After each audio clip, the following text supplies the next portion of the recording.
Before I get this video started, I wanted to do a quick spoiler warning, as I will be fully spoiling all 3 video games I talk about in this video. That being My Friendly Neighborhood, Inscryption, and Signalis. So if you like survival horror games like Resident Evil or Silent Hill, I would highly recommend My Friendly Neighborhood and Signalis. If you like card games with deck building, and you also like games that break the fourth wall and have ARGs, then I would definitely recommend for you to check out Inscryption. I love horror games. Ever since I was little, I've liked horror and creepy things and scary things, even if it freaked me out a lot when I was younger. But as I grew up, I've been able to tolerate it more and to actually experience them. So lately, I've been playing more horror games because I've had the opportunity to, and 3 stood out to me over the last year. Them being My Friendly Neighborhood, Inscryption, and Signalis. And if I'm being honest, this video is just going to be me rambling about them.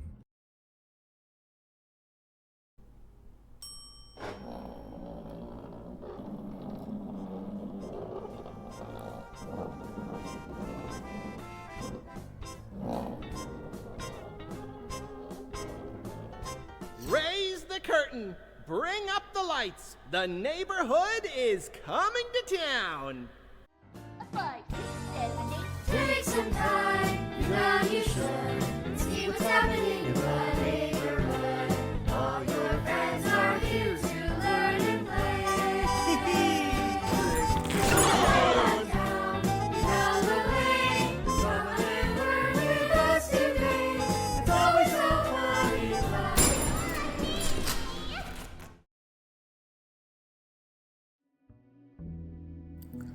Now, when I was scrolling through Twitter and I saw a random game dev post a video of themselves shooting a Muppet and taping it up, and then saw it was from the brother of the mind behind Dusk, Iron Lung, and Squirrel Stapler, I was intrigued. Not sold, but intrigued. For a couple months, clips of this game's development popped in and out of my feed, and then it came out. And then everyone and their mom is hailing it as one of the best survival horror games in a while. At least since another game I'll talk about came out. I thought I might as well bite the bullet and buy it full price, and I loved it. Now you're probably wondering, this game isn't scary at all. And you'd be right. These are silly little puppets in a silly not so little building that you kill with a gun that shoots the alphabet. It's not supposed to be scary.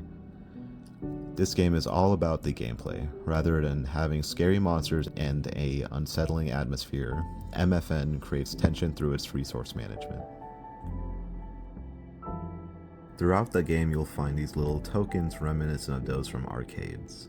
These tokens are limited, so you'll only get so many to use throughout the game. They are also used to get both a full heal and, more importantly, to save the game.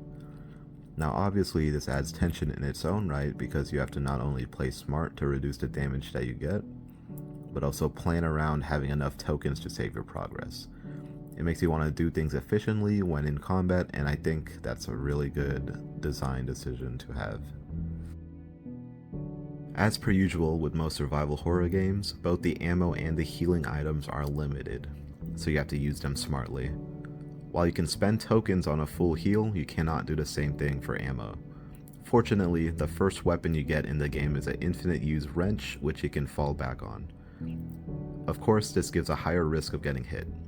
These games are all about risk and reward. Using a gun takes resources, but it's safer, while using melee is free but more dangerous.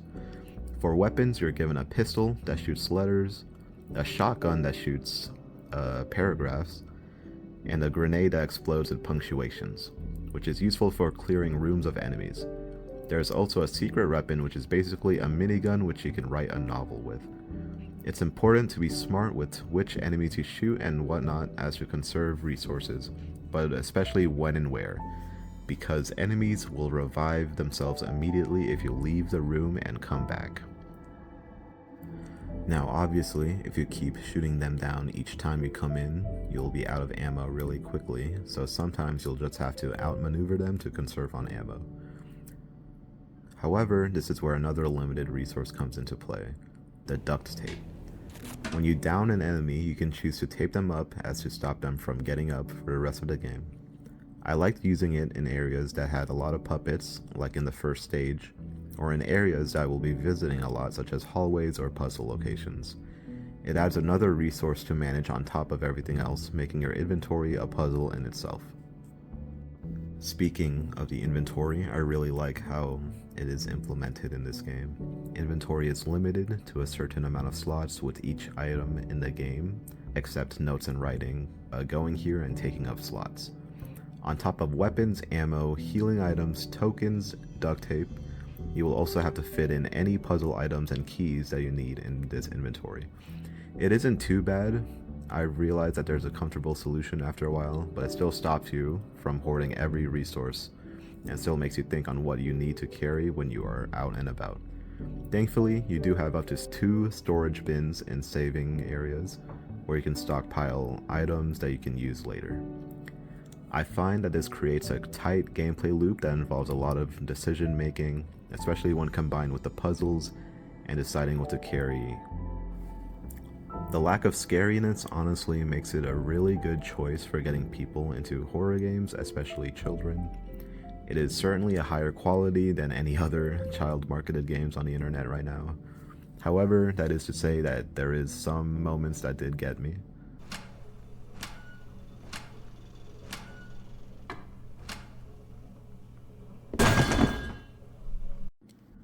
The puzzles are pretty good.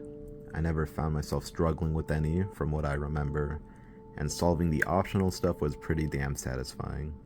Clues are cleverly given to you in a way that doesn't give it away immediately. Fast puzzle solving is a reward given to those who thoroughly search the environment, which is good design in my eyes.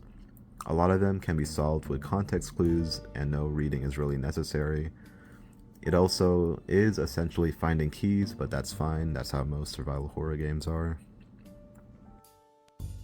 Oftentimes you'll find a puzzle at the beginning of the game and end up knowing the solution later, which is the case for the aviary door and the crank.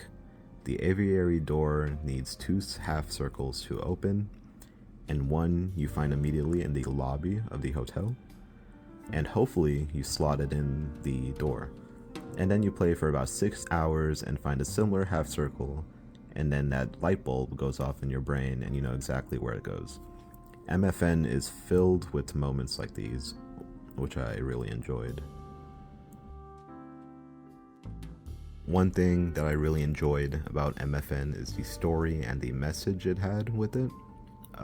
At first glance, it seems it would have the same children thing turned scary that a lot of indie games are doing, but that isn't the case at all. There isn't going to be some dead children haunting puppets or a secret government cult. Rather, the story is pretty grounded and unapologetic in its presentation. Now, let's get one thing straight because this confused me at first too. In the MFN universe, puppets just exist and are just alive and it's normal. I'm assuming this because there isn't an explanation in the game as why there's alive puppets, so that's what I'm going with. Now these puppets, they have a children's show similar to Sesame Street or any other puppet show from the 70s, and this kept them busy and happy.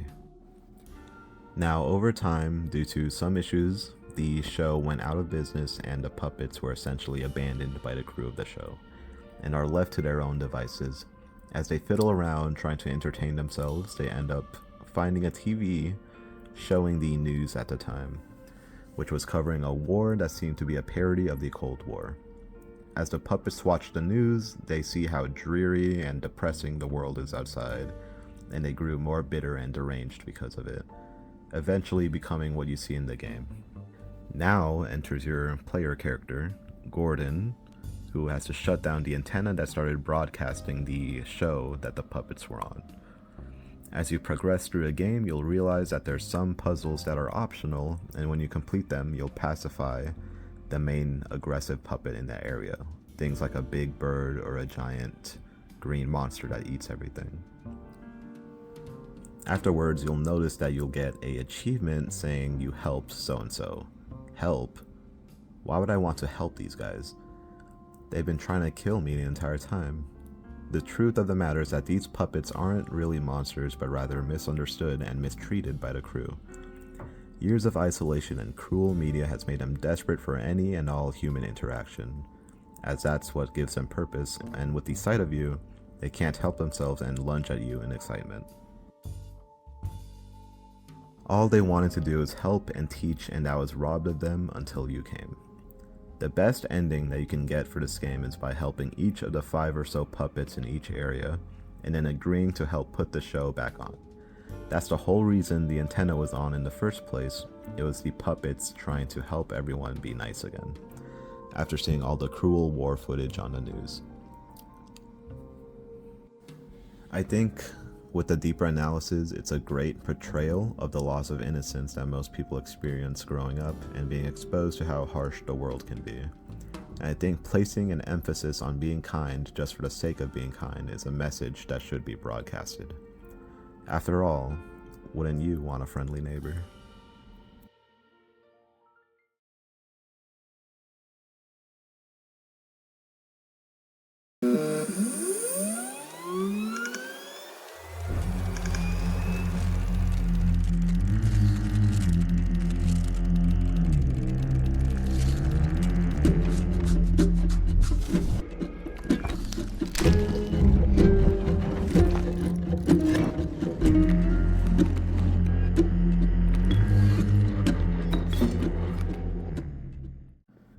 Inscryption is a pretty interesting game.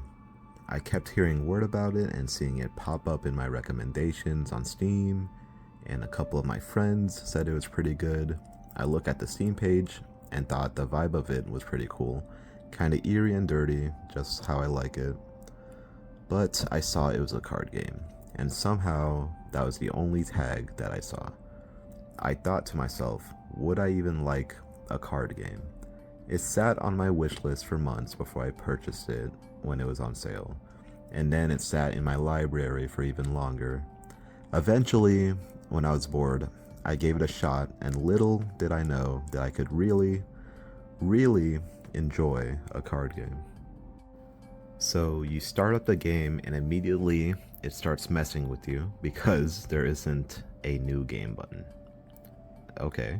You hit continue and you're greeted by some musty guy, Leshy, and he talks to you like you've been gone for a while. Okay, this game is gonna be a doozy, but it can't get any weirder. And then your card starts talking to you. This is Act 1 of Inscryption, and it is probably my favorite act out of the 3, and it's what makes the identity of the game. As I said before, Inscryption is primarily a card game through all 3 acts, and immediately it is made interesting with its mechanics.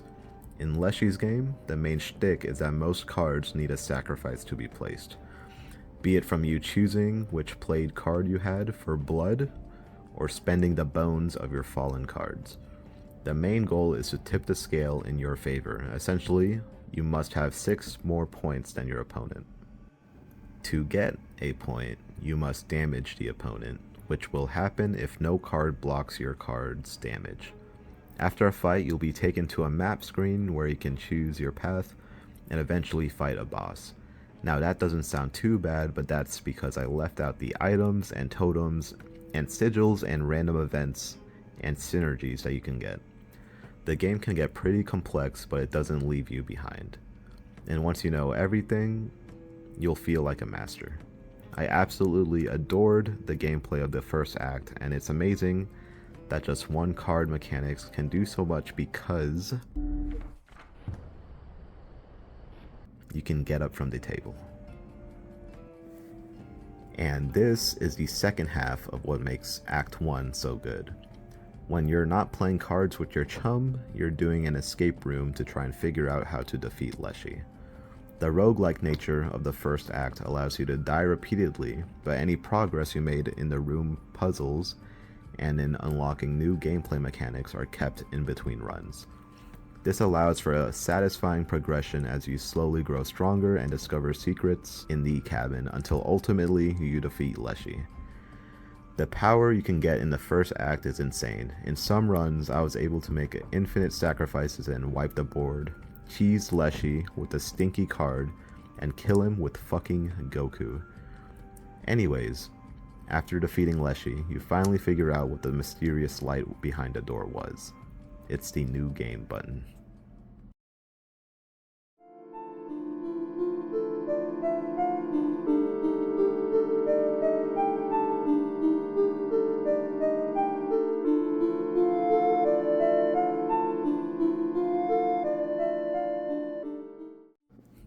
Act 2, if I'm being honest, wasn't too remarkable, and in my opinion serves as a breather between Act 1 and Act 3. And it's there to help build up the lore for the game. It plays pretty simply. You have to defeat the 4 scribes in mostly any order that you wish. It does introduce you to new card mechanics that are brought back in Act 3 though. Leshy's beast cards play the same with the sacrifice of blood. Grimoire's death cards are also familiar because it seems that Leshy stole her shtick with the bone gimmick. Every time a card dies, it gives bones, which are used to place other units. PO3's gimmick is pretty interesting. You have a battery meter with 6 units that increase for each round that you play, and cards need this battery charge to be played. So if you're in round 3, your battery has 3 charges and you can place a unit that costs 3 or less charge. Magnificus's gimmick is the least utilized out of the 4, and essentially you need a Mox card of a specific color to place another card that needs that specific Mox card. You move on through the areas, collecting cards as you do, until you beat all 4 scribes. And then something interesting happens. Throughout the act, you find that most NPCs are suspicious of PO3, especially Magnificus and Grimoire. As you prepare to fight the scribe you wish to succeed, you are interrupted by PO3 and you are forced to fight him. He plays a strange card and eventually the game starts wigging out and it cuts to black.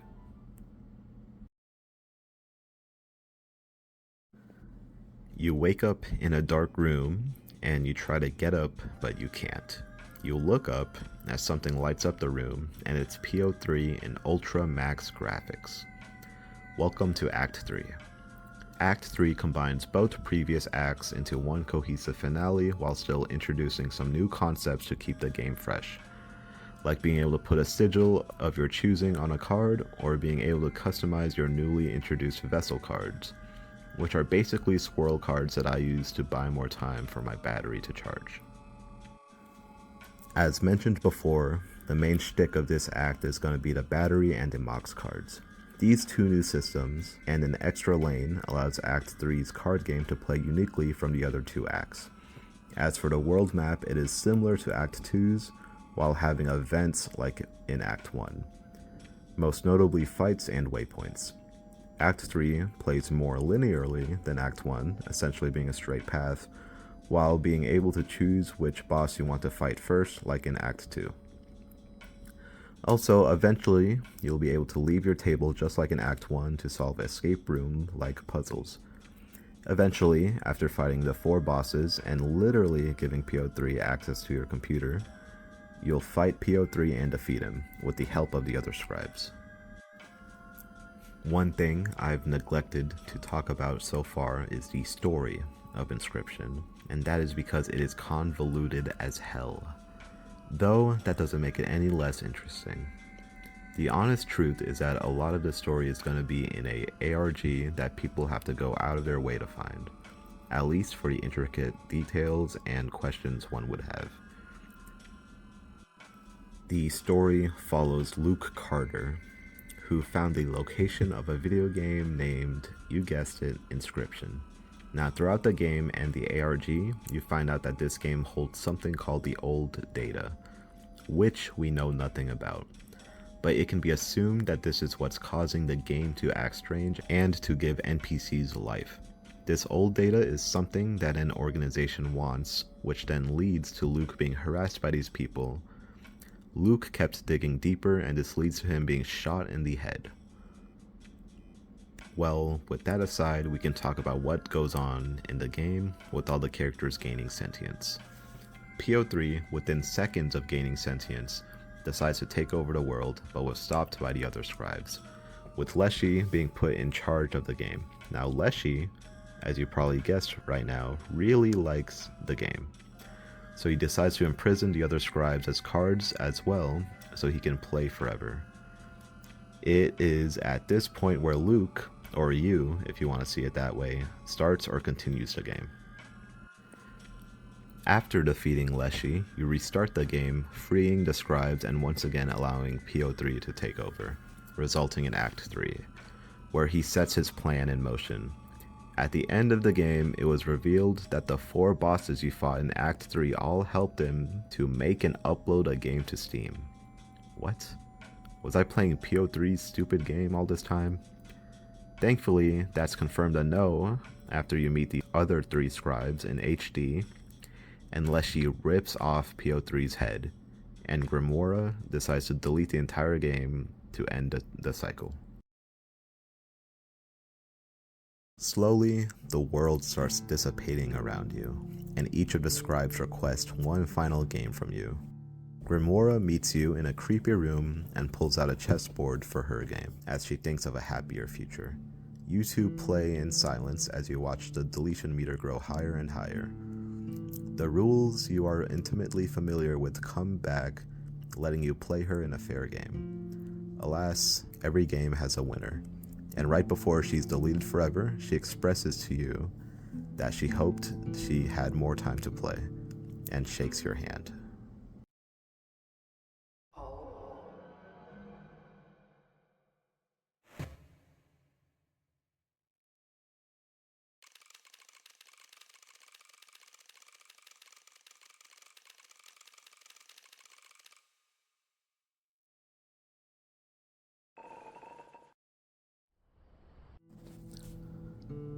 Before you stands a familiar table and face.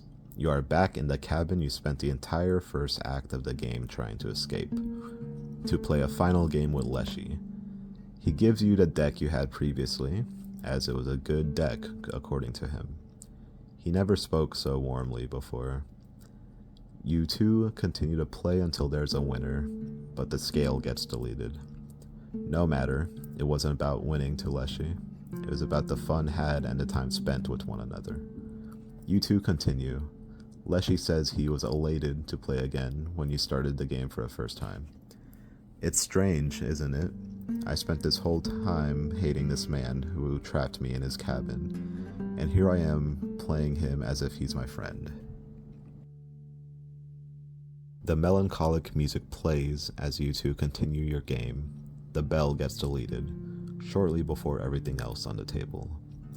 Leshy says goodbye and good game before he's deleted forever.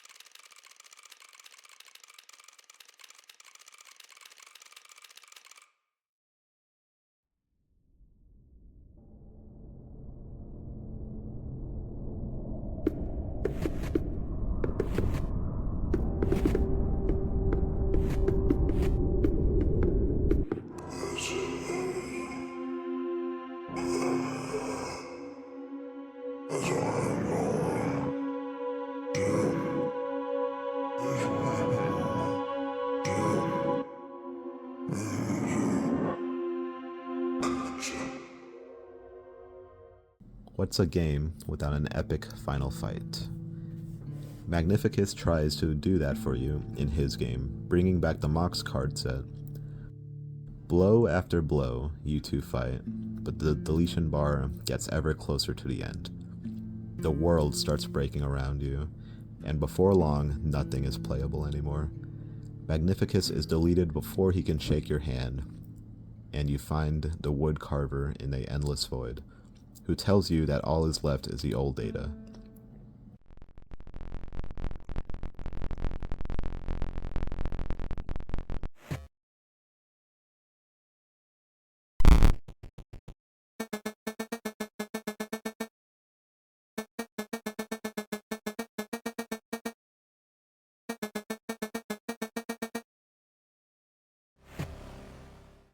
You find it, interact with it, and then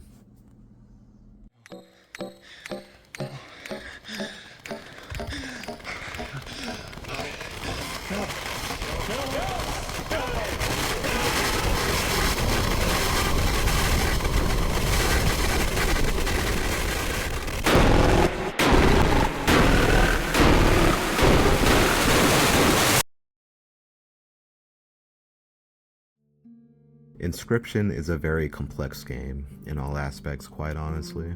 If my ramble didn't make that obvious, you can tell it's a labor of love, and for me, those are the best kind of games. Quite honestly, I would say that it is perfect and it has definitely stuck with me, especially after that ending. There is so much more I could talk about, but it is a game worth playing, even after I spoiled everything. And if that wasn't enough, there's also a side roguelike mode that takes place in Act 1, which you could play forever.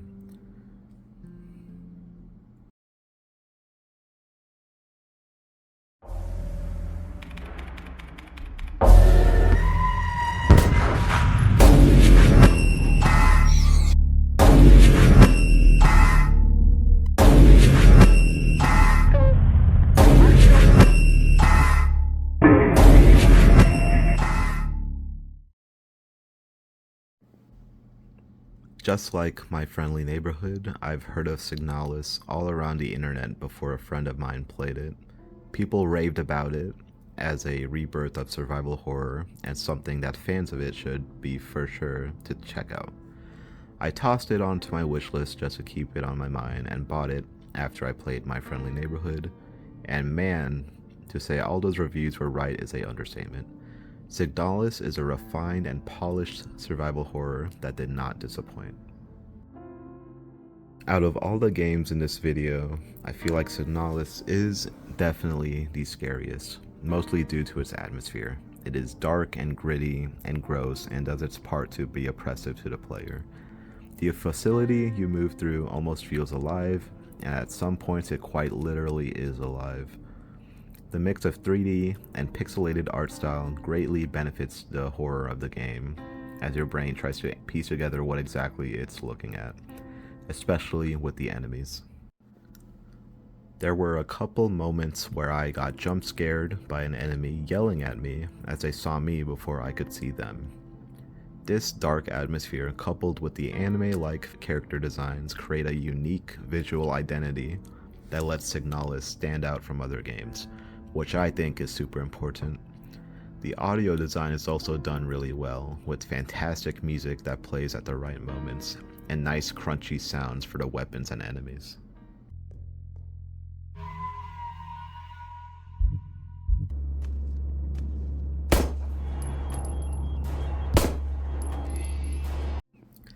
In fact, the sound design was so good that it annoyed me that a Signalis Discord server I joined did not have a soundboard. The OST is also fantastic, as it has both the somber, depressing vibes needed for the slower moments, for you to take in what your character is actually doing, and it has the high intense music for when shit is hitting the wall. Overall, it is very solid. It is for sure recognizable both visually and audibly. While the atmosphere is fantastic, the true bread and butter of this game, and what kept me coming back, was the gameplay of it. The combat and the puzzles are both really good and tie into the staple of survival horror: resource and inventory management. You have a grand total of 6 slots with default settings to store every single item in the game, including weapons, ammo, puzzle items, healing items, equipment items that you put in another slot, and other miscellaneous stuff. Thankfully, every note you find is kept in a separate memory database, so you can review it later, and review it you will, as notes give hints or parts of a solution to some of the puzzles in the game. A great way to make people engage with the story and the world building of the game as well. The puzzles in Signalis are pretty fantastic. I find them to be perfect for the genre where they're used to progress the area. It is very rewarding when you pick up a piece of a puzzle and you know where it goes because you've been paying attention to the environment. There are the classic thing that needs a key puzzles, but there's also a lot more which make up the bulk of the puzzles. Each puzzle is truly unique, ranging from simple item combinations to make a key, to lockpicking a door using an industrial lockpick tool. Some of my favorite puzzles were really unique ones that you would not see in another game, such as X-raying a skull to find a code embedded in it, and then having to remember that code or write it down and print it onto a key card. Another thing is that some puzzles require reading some notes, such as the plumbing puzzle in the hospital or the safe code puzzle in the workers' quarters, which I think is fun, although some might find it tedious. Another mechanic that is completely unique to Signalis is the ability to hone in on certain frequencies.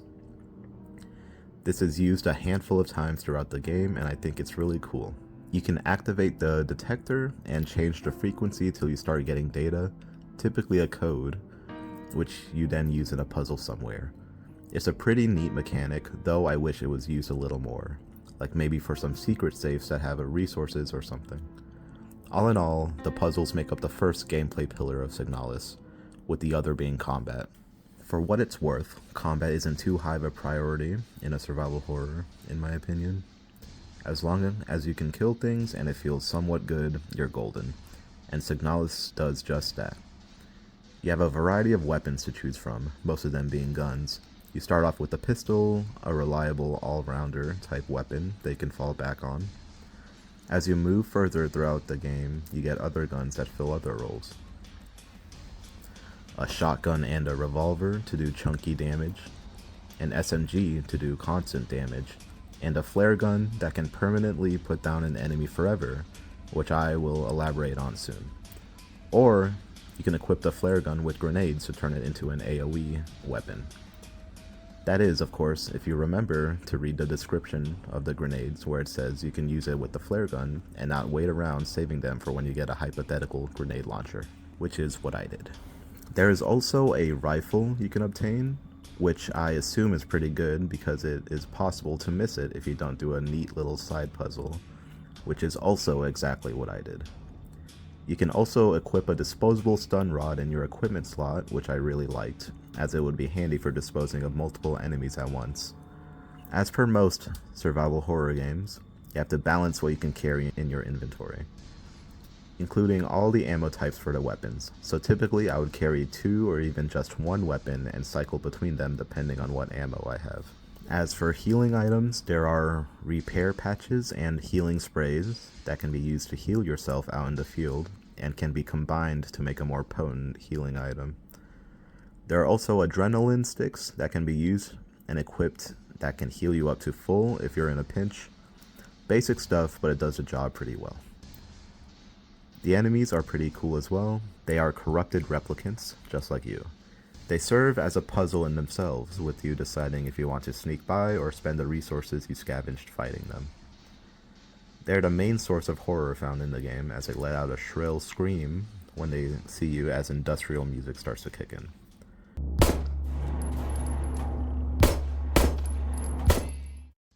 Once you shoot or shock an enemy enough, it'll fall to the ground and start wailing and flailing till you give a swift stomp on the head. Even in death, however, one must be very wary of the body, as it can spring back to life anytime, more likely if you run past it and make noise. In this fashion, enemies do respawn much like other survival horror games, and just like them, there are ways to keep them down for good. You'll find flares in your environment that you can use over the not-so-dead bodies to put them down for good, or as mentioned before, you can use the flare gun with the default ammunition to get the same effect. Usually, I'd only burn the bodies in places where I find myself crossing a lot, like hallways and stuff. As for the enemy types themselves, there's a decent variety, from the run-of-the-mill goon to some stronger ones that have shields. My favorite ones are the 2 unique ones found in the game, the Aras and the Colibri. Aras are typically hidden into the player until some time passes in the room, where they will crawl up from under the floorboards and start attacking. I find that this is really good for making a stressful situation, but it can also be pretty easy to avoid if you speed through the rooms after the first encounter. Colibris warp your vision and gives you hallucinations when you enter a room with them, and it automatically turns on your frequency radar. You'll be met with multiple colibris, but only one of them is real. Among the random flashes on your screen, you'll be shown a frequency to dial into. Once you do that, the location of the real colibri is shown, where it can be killed pretty easily. I really like how this enemy ties into the frequency mechanic into the combat, and it can be pretty stressful when it is paired with other enemies. There are about 3 bosses in Signalis: the mining unit, a chimera monster that is sort of a anti-boss fight, and the final boss against a corrupted leader unit. All of which are pretty solid, with the chimera being interesting as you sort of need to wait it out instead of killing it. With the combat out the way, that wraps up the gameplay section of the game, and now we can start talking about the narrative elements. I'm gonna be honest, I am not going to be able to summarize the story for certain, as it can be pretty confusing, and it's also told through some unreliable narrators, which is due to its Lovecraftian inspiration. I will say though that Signalis is a feat of world building and has a solid personal story that can pull at the heartstrings. Signalis uses a fictional solar system and fictional countries to tell its story, which is a solid base for everything to take place on. Throughout the game, you hear of a Yuuzhan nation and a revolution against it, and you learn of the replicas, a half-machine, half-organic robot that are there to serve humans. They're typically modeled after real people, with the consequence of them having triggers that can have their human memories show up in the replica's body, which is something that would be important later. There are many types of these replicas that serve different purposes, like some being for protection or guards, and some being for more domestic uses. Some replicas and the humans, I believe, can tap into a type of energy called bioresonance, which is, from my understanding, is basically being able to communicate or manipulate the very fiber of the universe around you. It's kind of hard to explain, but it's for that reason that the colibris and the final Falk unit can give you hallucinations. I also like to believe that the bioresonance is what's responsible for the corruption and the sickness spreading across the facilities you explore.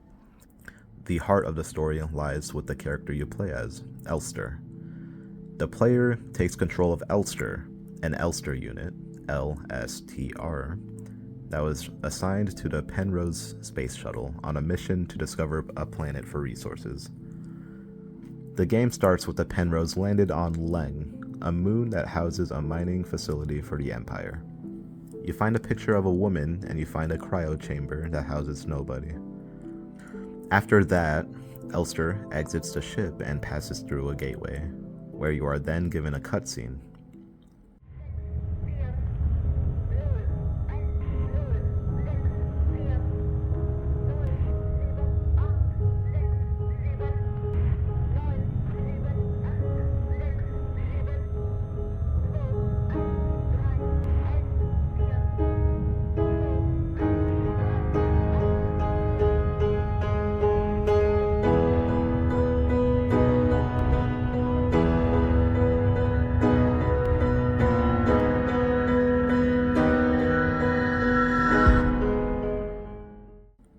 Remember our promise.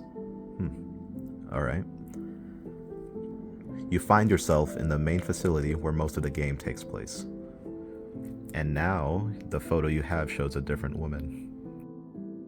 You head through the facility, learning of things like the disease that kills humans and corrupts replicas, and you meet people, like Adler, an administration replica that tries to stop you, and Isa.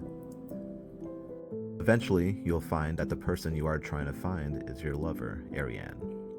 Lover? But replicas are robots, essentially. They're not supposed to feel emotions. Well, in a flashback area, if you choose to read a letter that's not addressed to you, you find out that the Elster units are prone to having memories resurface if they're given quality time with someone, like watching movies or observing art. It is fully stated that you should not bond with the Elster unit. In this same flashback, you see Ariane in the Penrose as it's on its mission traveling through space. Ariane was raised as a loner type, as she was bullied in school for being a loser, probably. So as the ship sailed through space, they both minded their business. But space is boring, so they eventually started interacting and watching movies together, and dancing, and soon a full-fledged relationship was born. But still, why is Elster in love? If you couldn't guess by now, it's because of Elster's human mind recovering its memories, as each replica is based on a human brain. In the game, you'll find a photo of two women, with one that looks like Elster and the other looks like Ariane. It is assumed that the woman in this photo is who the Elster replicas are based on, and that our Elster likes Ariane because of her similarities to the other woman in the photo. Among other reasons too, obviously. I'd like to think it's a good relationship. Well now, what is this promise that is mentioned constantly? It's clearly important. This is something that is revealed at the very end of the game. Elster and Ariane have been on this ship for about 3,000 days trying to find a planet, but they kept pressing on. Time and time passes, but there is still no sign of any planet to land on, and resources are dwindling. Everything's got a timer on it, and it becomes more and more prominent the longer they travel through space. Eventually, the ship itself starts breaking down, leaking radiation that makes Ariane sick. She perseveres though, not wanting to die so soon, nor abandon Elster. An email was sent to the ship saying that if they lasted this long, they should die knowing they served their nation well, and to have the ship's Elster unit put you out of your misery. This right here was the promise. To kill Ariane if things got too dire, if the pain was too unbearable. Elster couldn't bring herself to do it, at least at first, and this is where things start to get blurry. Ariane is a bioresonant person, and it seems that when she got sick, it started warping reality itself. As a result, Elster, and Adler for some reason, is stuck in a loop of trying to reach Ariane to fulfill the promise, and starting right back over. There are many endings to Signalis, depending on how you play the game. Some where you kill Ariane, and others where you abandon her, and a secret one that implies that you broke out the loop. In the end, the smaller scale story of Signalis is a personal and tragic one, of two lovers that had everything in each other but were doomed in the end. I really think that each of these games are worth checking out if you're a fan of horror games or survival horror. I'm glad that I got to play each of these when I did, as they stuck with me for their high quality, and I hope this video convinces some of you to take a look at them for yourself. Thank you for watching.